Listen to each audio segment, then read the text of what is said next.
Now let's talk about a significant but underreported development in Africa. After 23 years, America has restored ties with the Sudan. US Secretary of State Mike Pompeo even visited Khartoum.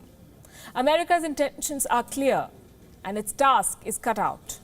The US must remove Sudan from the list of states that sponsor terrorism.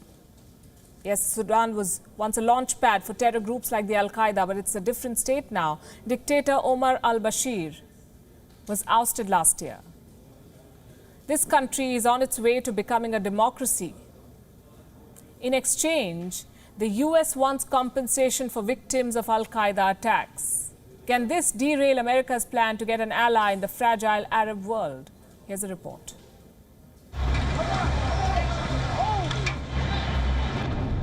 9/11 made America launch its war on terror.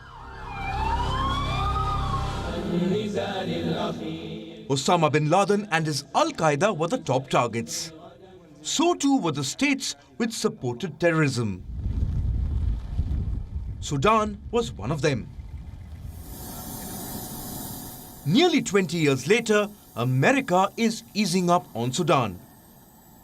Mike Pompeo has become the first US Secretary of State to visit Khartoum in 15 years. So why is America all of a sudden seeking deeper ties with Sudan? There are three reasons. Reason number one, democracy. The pretext under which America usually interferes in countries. America likes to project itself as the promoter of democracy. Sudan fits the bill. Its Islamic dictator Omar al-Bashir was ousted last year. Now civilians and military leaders have a power-sharing agreement. In 2022, Sudan will hold its first democratic elections in nearly 3 decades. The next 2 years will decide how Sudan will shape up. China and Russia may step in and encourage authoritarian rule. But if America moves first, Sudan can give an opening in an already fragile neighborhood. Reason number two, sanctions. For Sudan's democracy to succeed, it needs a strong economy. But Sudan has lived under US sanctions for nearly 3 decades. These sanctions were imposed to stop Bashir from supporting terrorists like Osama Bin Laden. Sudan remains on America's list of states that sponsor terrorism, so it cannot turn to international lenders. To remove Sudan from the list, the US is asking for a compensation worth $300 million. This is for American victims of Al-Qaeda attacks on 2 US embassies in Africa.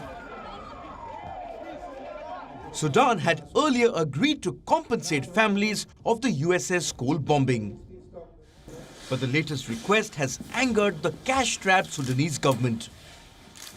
The Trump administration finds itself in a fix, as this compensation matter is a legal issue. Reason number 3, West Asia.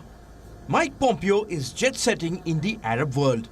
From Israel, he came to Sudan and proceeded to Bahrain, Libya and Oman. His intention is to urge Arab states to become friends with Israel like the United Arab Emirates.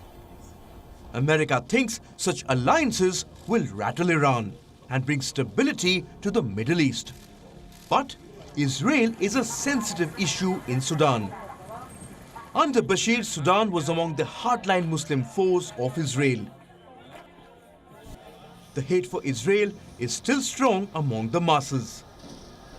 The trouble in the region doesn't end here. Sudan is in conflict with Ethiopia and Egypt over the River Nile.